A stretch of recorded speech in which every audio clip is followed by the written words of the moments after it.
Comment ça va, Maurice? Ça va bien. Bienvenue à tous sur la chaîne de l'association des anciens pros du Sporting Club de Toulon. Aujourd'hui, on est avec toi, Régis, pour parler de ton Sporting Club de Toulon. Tout ce que tu as vécu sous les couleurs azur et or. Dans cette année, ça va être l'anniversaire du club. Et en plus, ça va être l'année de l'anniversaire aussi du titre de la saison 95-96. Cette magnifique saison, avec ce titre au bout, et puis ce superbe parcours en Coupe de France. Donc, Régis, moi, j'aimerais que que t'expliques à tous, que tu nous dises comment tu arrives au Sporting Club de Toulon, voilà, qui va te chercher.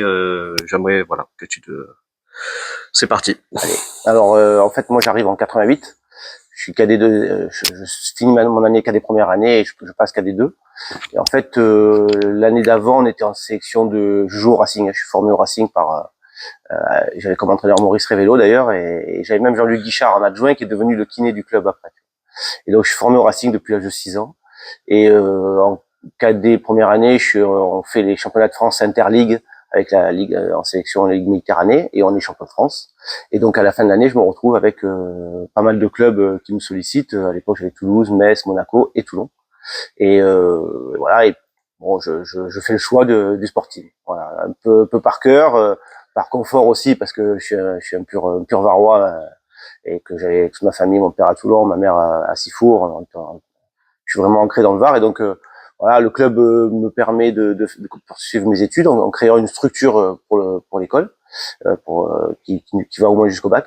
Donc ça me permet à moi de poursuivre mes études, c'était important pour mes parents.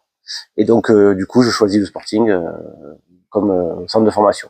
Voilà. Ouais, donc tu rentres au centre de formation. Ouais. Donc j'ai retrouvé des photos et tout ça. Quand je vois l'équipe, quand je vois la composition de ce centre de formation, il y avait vraiment un effectif. Vous aviez des super joueurs qui après tous pratiquement tous, ils ont été au niveau, ils ont percé. Mais quand t'arrives, comment tu ressens? T'es accueilli par, il y a des liens déjà. Ouais, alors il y a des liens. D'abord, je suis en chambre avec Cyril Cassez, avec qui je jouais en sélection. Donc on jouait tous les deux devant, et donc on se connaissait déjà très bien, on s'appréciait déjà très bien. Donc quand j'arrive au centre, c'est facile. Je connais déjà quelques joueurs avec qui je jouais, donc aussi en sélection Ligue Méditerranée, contre qui j'ai joué avec le Racing quand on jouait contre le Sporting. Donc je suis plutôt très bien accueilli. Il y a forcément des bons joueurs dans ce centre. Et effectivement, il y en a pas mal qui vont faire une carrière derrière. Donc oui, c'était dur parce que c'était un centre de formation. Donc on s'entraînait tous les jours. Il y avait l'école en plus. On voyait pas nos parents. Moi, j'avais une copine à l'époque, donc je la voyais pas. Enfin, on était un peu T'étais interne, externe? J'étais interne. Et il y avait, c'était Sto, voilà, c'est ce que je voulais que tu me racontes un peu, Storail, justement. Je sais pas si c'est lui qui est venu me chercher pour le coup au Racing. Je sais qu'en tout cas, le club m'a appelé. Sto, ça a été notre entraîneur de 3 ans de centre de formation. Voilà, c'était quelqu'un très très bon, un très très bon formateur. Parfois un peu dur, parfois difficile à vivre. On était parfois puni, on pouvait pas voir nos copains, nos copines le week-end, on sortait pas alors qu'on avait que le week-end pour sortir. Donc c'était pas facile. Mais après on était là, on savait pourquoi on était là. Hein. On était là pour être un jour footballeur pro, et voilà. La rigueur, et il vous a accompagné. C'est du mal pour un bien. Exactement. Tu commences un peu à toucher l'équipe première. Alors, à l'entraînement, tu vois un peu. L'équipe première pas tout de suite parce que j'arrive en cadet. Donc là on fait une année de championnat national cadet avec déjà Cédric Charlet. Il y avait déjà quelques joueurs que je vais continuer à voir et à côtoyer pendant des années. Et non, après je passe junior. Effectivement, là je joue plutôt en troisième division dans la réserve. Voilà. Et puis et voilà, les années passent. Je m'entraîne parfois avec le groupe pro, mais j'ai jamais joué en pro en première division. Et puis le club, tu le sais, descend. Hein, un énième problème financier, descente sportive, parce que je crois que le club finit 19e cette année-là, et descente administrative. Donc on se retrouve en national. Et c'est là un peu que toute l'aventure qu'on a connue après jusqu'au titre commence. Voilà. Ah ouais. Justement, et quand t'es en réserve, l'entraîneur, c'est qui? Alors j'ai eu Guy David comme entraîneur, qui était un mec extraordinaire. Je pense que tous ceux qui l'ont connu te diront la même chose. J'ai eu Guy. essentiellement c'était Guy David. Après, qui a eu comme entraîneur, je me souviens plus pour tout te dire. En troisième division, en réserve, essentiellement c'était Guy. D'accord. Voilà. Ouais. C'est lui qui m'a fait jouer la première fois en troisième division. J'étais junior 1 ou junior 2. D'accord. Et voilà, c'est essentiellement Guy David, qui était un mec extraordinaire.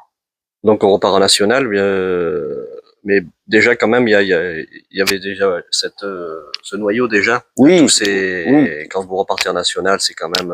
Tout à fait. Quand on repart en national, il y a tout ce noyau, mais qui s'était déjà construit quand on était en réserve pro. Certains ont joué en pro, ont fait quelques apparitions en D1.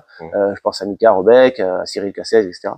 Et certains sont partis, puis revenus au moment de la tournée nationale. Et c'est vrai que c'était que des mecs. En fait, on s'est retrouvés la première année de nationale.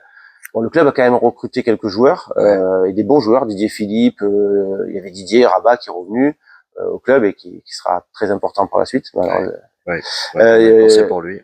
Didier Philippe, il y avait Laurent Ménel, il y avait Jérémy Sutter, il y avait Laurent Vacher, Jean-Yves Ours. Pas mal de mecs qui sont arrivés cette année-là. On fait plutôt une bonne année en national, mais on a une année qui est catastrophique sur le plan financier et humain, et donc on n'est pas payé. On a jusqu'à 6 mois de retard de salaire. On avait tous des petits salaires. C'était vraiment une année galère, mais c'est une année qui nous a soudés vraiment. Et la deuxième année, pareil, parce que les 2 premières années, on a connu des gros problèmes financiers. Mais par contre, ce groupe-là qui s'était déjà constitué dans les fins des années pro D1, il s'est retrouvé en national, et on a construit ce groupe-là. Et alors, la première année, donc, on fait plutôt une bonne saison, mais on monte pas, avec plein de problèmes financiers. Mais par contre, la deuxième année, on se sauve de justesse. Hein. On est, je crois, même repêché de mémoire, alors qu'on a un groupe qui vit super bien, mais on a quelques lacunes. Et arrive la troisième année de nationale, là, le recrutement qui est fait est le recrutement qu'il nous fallait. Voilà. C'est-à-dire qu'il on a un gardien de but, Franck Zin, et qui va nous faire énormément de bien. Il y a au milieu, il y a Didier, il y a Laurent Mouladi, et devant on a Arthur Moses et Jean-Noël Cabezas. Voilà, quelques touches qui vont juste faire d'une équipe qui jouait le bas de tableau à une équipe qui va faire une saison extraordinaire. On va en parler de cette saison là qui est fabuleuse. T'as dit dans une interview que le Sporting t'a fait grandir. Ouais. Oui. Moi, je suis arrivé, j'avais 15 ans. J'en suis parti, j'avais 26, 27 ans. Oui, il m'a fait grandir. J'ai connu des moments difficiles, comme je disais tout à l'heure, au centre avec Sto, c'était pas toujours facile.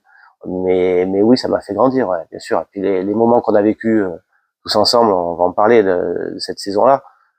C'est extraordinaire, c'est inoubliable. Les liens qu'on a tous là, on peut se revoir encore dans 10 ans, 20 ans.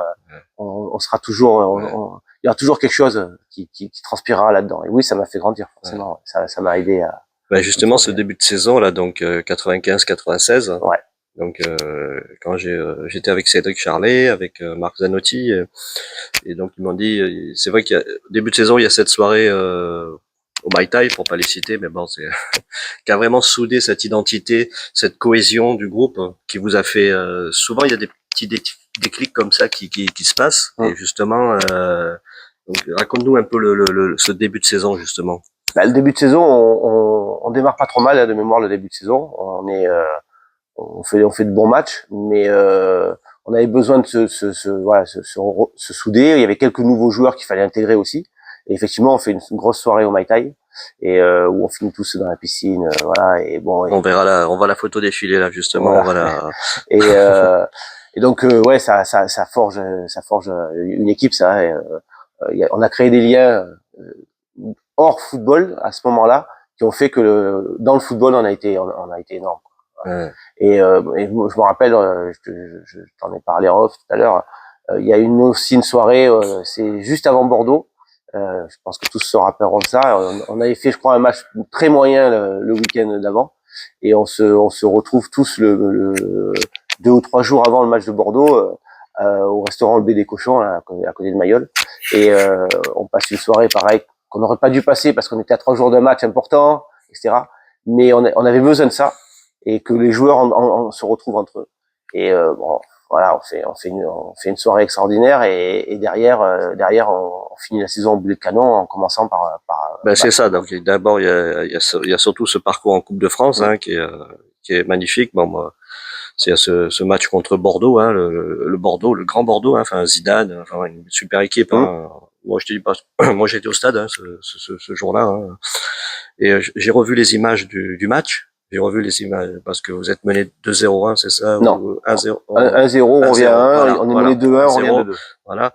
Et enfin, il y a un truc rigolo aussi, c'est il y a le penalty de où Franck il vient, il chambre un peu, enfin c'est chaud hein, mais Franck il fait déjà un super match déjà hein, parce que mais il y avait cet engouement et justement vous êtes revenu et il y a certains qui me disent même dans les yeux de Zidane, enfin, il y avait ces regards qui on voyait que eux aussi ils étaient pas, ils voyaient que ils étaient en train de ils passaient pas à travers, mais ben, vous étiez vraiment au-dessus ce soir-là, quoi. Ouais, on était au-dessus, ouais, clairement.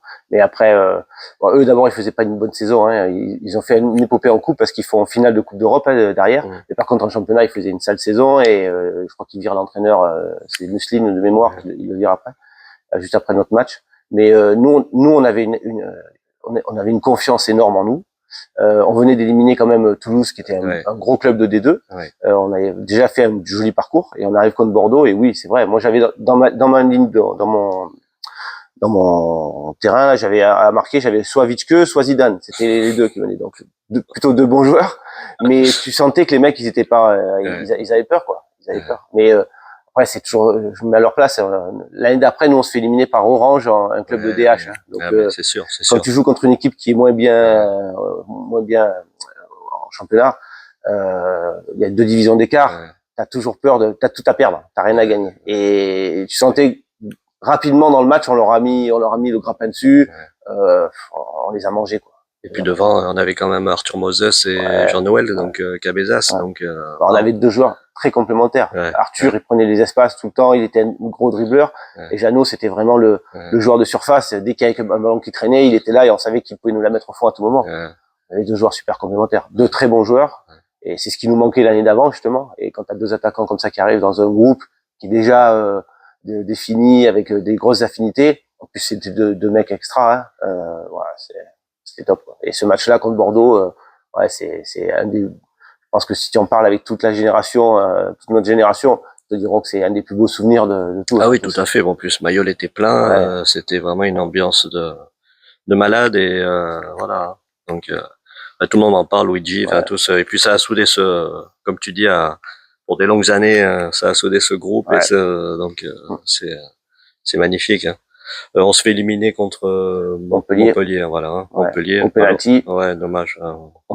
Franchement, on mérite pas de se faire éliminer parce qu'on fait un gros match. Je pense au point, en boxe, on aurait gagné. Mais voilà, on se fait éliminer au penalty par Montpellier. Moi, j'ai un peu de regret sur ce match-là parce que je suis cramé à 70e, 80e, je sors et j'aurais aimé faire la fin du match. Hein, je sais pas si j'aurais pu changer quelque chose moi, mais en tout cas, j'aurais aimé faire la fin du match. J'ai du regret sur ce match-là. Puis le regret d'avoir été éliminé, quoi, parce que franchement, on mérite pas. Et puis derrière, c'est Luigi qui le dit dans l'interview que tu lui as faite. Derrière, Montpellier prend Nîmes. Oui, et on aurait pu, oui, tout à fait. Et voilà, on aurait pu faire la. On aurait peut-être pu aller au bout, au moins faire la finale. Oui. Parce que Nîmes, on les avait battus en championnat 2 fois. Et c'est ça, le football. Et puis après, donc il y a cette fin de championnat où on va faire la finale pour le national, hein, ce fameux match. Alors, j'aimerais que tu me racontes parce que il y a des ce déplacement. Apparemment, ce déplacement à Saint-Brieuc, il est un peu folklore. Je sais, hein, il est un peu folklore. Et que tu me racontes comment vous arrivez, ce qui se passe. Il y a un peu, voilà, comment on arrive sur le terrain. Raconte-nous un peu. Je vais essayer de puiser dans mes souvenirs parce que je t'avoue que je me rappelle essentiellement du match et de l'après-match. Mais ce que je sais, c'est que c'était pas si important que ça pour nous parce que nous l'essentiel c'était de monter et la vraie fête on l'a faite après le match qu'on monte, hein, où on finit chez Michel Bonus à la réserve au Morillon, on finit quasiment à poil sur le comptoir à danser. Donc voilà, ça c'est vraiment des grands moments. Mais alors on monte à Saint-Brieuc, oui, c'était un peu folklore parce qu'on pas qu'on s'en fichait, mais voilà, c'était un match, on n'avait aucune pression. On y allait pour se faire plaisir. C'était comment dire, la fin d'une saison extraordinaire. Et, on avait envie de se faire plaisir, vraiment. Et puis voilà, on arrive, même l'échauffement, c'était un peu folklore. Voilà, il y avait rien de trop sérieux, si tu veux. Mais n'empêche que sur le terrain, comme on était des compétiteurs tous là, et c'est pour ça qu'on est allé si loin, en fait, on s'est mis dedans tout de suite, quoi. Oui, après, bon, donc, il y a 1-0, vous perdez 1-0, hein. On perd 1-0, ouais. Et justement, bah, il y a ce truc folklore, c'est que, bon, il y a tous les supporters de Saint-Brieuc qui décomptent, il y a ce tableau, où c'était le décompte. C'est ça. Et ils décomptent, et puis, il y a l'égalisation. Ils ont pas eu le temps d'aller jusqu'à la fin du décompte. Et à Didier qui nous met un but. Et voilà, donc on part en prolongation. Ouais. C'était le but en or, hein, c'est ça? C'était le but en or, exactement. Je me rappelle plus qui met le but en or. Et je crois que c'est moi. Je crois que c'est moi sur un ballon. Je pars de mon camp et un ballon dans l'espace. Il joue hors jeu et moi je pars dans le dos et j'élimine le gardien jamais. Et voilà, but en or. Et donc franchement, cette règle du but en or, quand tu marques, elle est exceptionnelle. C'est vrai que je sais pas si c'est une bonne règle. voilà. Mais par contre, quand tu marques, il a envie d'arrêter après, hein, donc pour l'instant. Ouais, il a envie d'arrêter. Je comprends une équipe quand elle prend un but en or comme ça, c'est frustrant parce que surtout qu'il reste derrière encore. Voilà, il passait du temps. Mais pour nous, c'était exceptionnel, ouais. Et là, la fête derrière, elle était sympa. Alors, elle est où cette coupe? Ah, j'en sais rien. C'est pas moi qui l'ai. Ça, c'est j'ai pas gardé grand chose, moi, malheureusement, du foot du sporting, malheureusement, j'ai pas trop de souvenirs matériels. Mais la coupe, c'est pas moi qui l'ai. Faudra demander peut-être à Luigi, le sait pas, Luigi? Ouais, alors Luigi non plus le sait pas, donc on sait pas qui a gardé la coupe, hein. J'espère que si vous avez des infos, n'hésitez pas à nous les communiquer, mais on aimerait bien retrouver cette coupe, hein, justement pour cette année anniversaire. Donc je pense que le retour, il est chaud, quoi, le retour de Saint-Brieuc à Toulon. Alors, on fait Saint-Brieuc-Rennes d'abord. Ouais. Et parce qu'on dormait à Rennes. Et là, à Rennes, on fait une grosse fête. On finit, je me rappelle, on finit dans une boîte en souterrain, là, dans le centre, dans la vieille ville de Rennes. Voilà, on fait une grosse fête. On fête ça comme il faut. Et puis encore une fois, c'était le dernier match d'une génération. On savait qu'il y en avait qui allait partir. Arthur, il était déjà demandé beaucoup. Marco aussi, Zanotti. Voilà, donc on fête ça dignement, ouais. Comme il se doit. Donc c'est la montée en L2. Ouais. En D2, non, je crois que c'est D2 à l'époque, hein. D2, ouais, D2. Tu joues quand même, t'es dans le groupe, je joue, je pense quasiment tous les matchs. Tous les matchs, j'ai pas dû manquer un match, je crois, parce qu'ils font venir, donc il y a Jean-Marc Ferré qui revient, qui vient, il y a Stéphane, voilà, Stéphane de Moll qui est là aussi, donc ils vous entourent un peu de. La saison est pas négative, hein, parce qu'on finit quand même milieu, non? Ouais, on finit milieu de tableau. Je sais que, en fait, on fait un début de saison un peu compliqué. Luigi, qui était notre entraîneur, et entre guillemets remercié. Bon, c'était pas, c'est sa faute, hein, mais c'est comme ça, c'est le monde du football. Et on fait la deuxième partie de saison avec François Bracci, qui change 2-3 trucs. Et je pense que je sais pas si c'est grâce au coach ou si c'est grâce à nous qu'on s'est un peu réveillé. Et ouais, on fait une deuxième partie de saison très intéressante. Je crois qu'on finit 5e sur les matchs retour. Et on finit effectivement au milieu de tableau. Alors, on est 19e sur les matchs allés, je crois, et on finit 5e sur les matchs retour. Donc on finit dans le tableau. On avait Jean-Marc Ferré qui nous mettait beaucoup de buts. Ouais, cette année. Ouais, cette année-là. Après, on devait défendre souvent à 10, mais avec Jean-Marc qui nous mettait des buts, donc voilà, c'était comme ça. Et on a gardé quand même ce groupe-là de l'année précédente. Steph De Moll a joué un peu, mais jouait pas beaucoup. Il est arrivé avec un peu de surpoids, et donc à l'époque, voilà, il a pas beaucoup joué. Et en fait, on a retrouvé rapidement l'équipe qu'on avait l'année d'avant. Et en fait, on fait une deuxième partie de saison qui est bien, qui est sympa. Ouais. Et ensuite, l'année d'après, malheureusement, après ça. Moi, je m'en vais cette année-là. Tu t'en vas, toi, tu t'en. Parce que là, tu dis, parce que l'année d'après, bon, ils refont encore revenir, il y a Vervoort qui arrive, je crois, voilà. Vervoort qui arrive, ils montent Mazzucchetti, qui était, ils remontent. Et tu penses qu'ils auraient dû continuer à s'appuyer justement sur ce noyau de. On peut refaire l'histoire, bien sûr, mais on en parle comme ça parce que. Moi je pense, oui, ce noyau-là, il fallait juste ajouter 2-3 touches, quoi. Remplacer Arthur Moses parce qu'on l'avait remplacé par Jean-Marc Ferreri, qui nous mettait des buts, mais qui avait pas du tout le même profil que Arthur. Et il fallait un mec qui prenne la profondeur, qui sache éliminer. Oui, il aurait fallu. On avait ce groupe-là. Après, je comprends qu'il fallait faire des changements. Ouais. Moi, clairement, c'était Jean-Louis Berenguer, le sportif, qui me dit que l'année prochaine, il compte plus sur moi, donc ils ne renouvelleront pas mon contrat.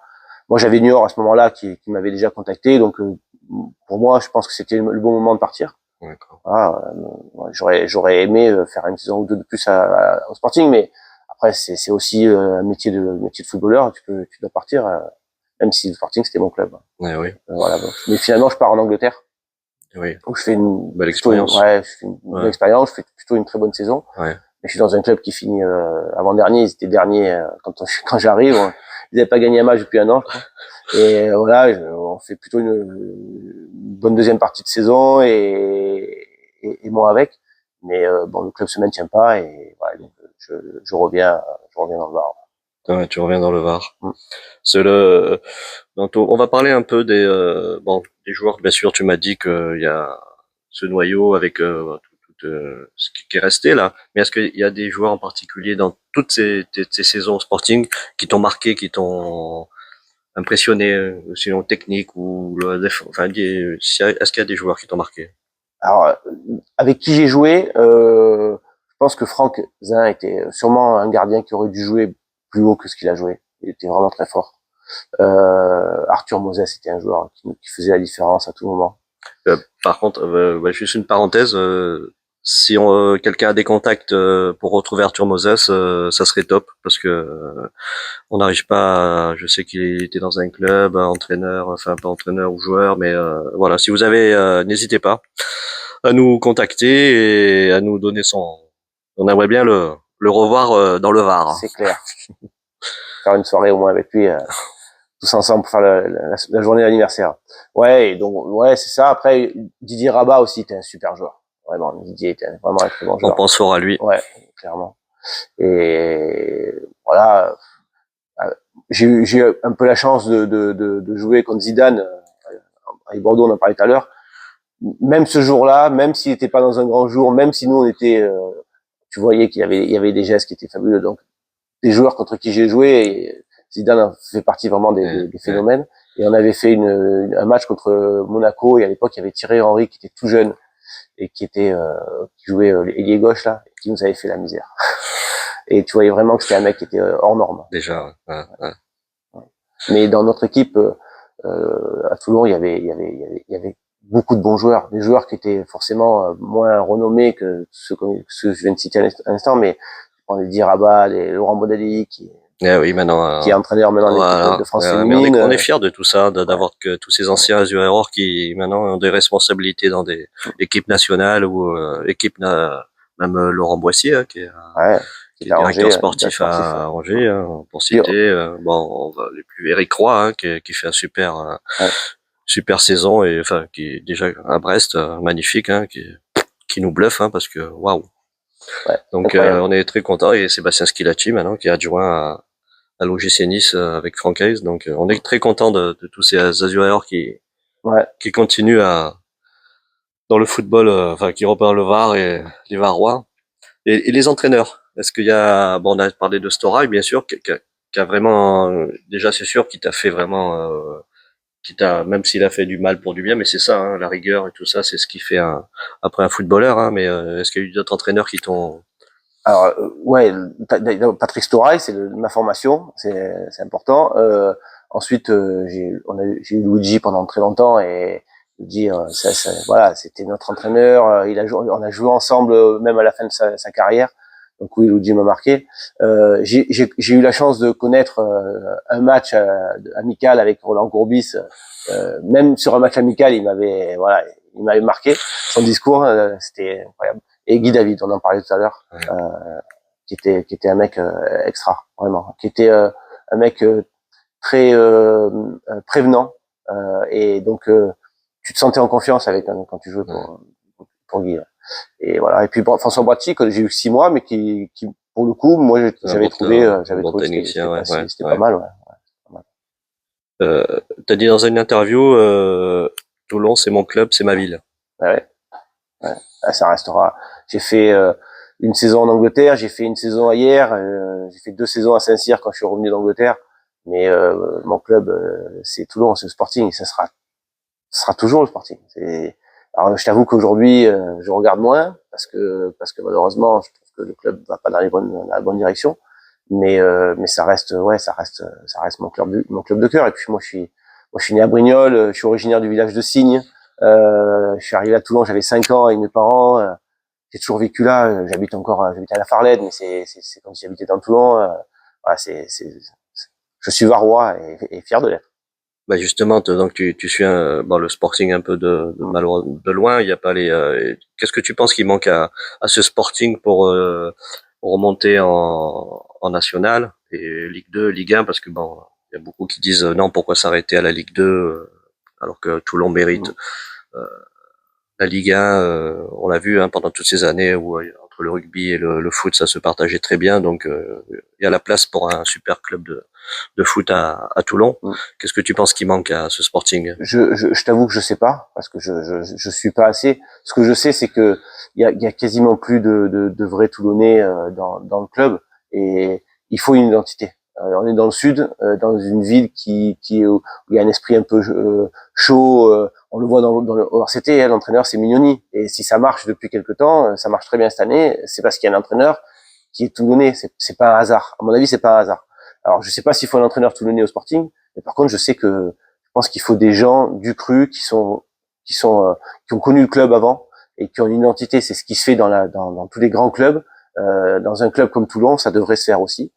Voilà. Après, je sais pas ce qui manque exactement d'autre. Peut-être que le recrutement n'est pas bon. Peut-être que il y a sûrement des choses qui ne vont pas. Hein, pour que le club végète en National 2, il y a sûrement des choses qui vont pas. Et puis déjà en Ligue 2, ça serait bien. Il faudrait déjà monter deux niveaux. Déjà, ça serait bien. Même si on est la 8e agglomération de France, je crois, c'est sûr on aurait les moyens d'être en D1 avec le public. Et il n'y a aucun problème. Les gens qui disent que Toulon c'est une île de rugby et pas de foot, c'est une bêtise. On a connu le club pendant 10 ans en D1. Avec nous, quand on a joué, on avait le stade qui était plein.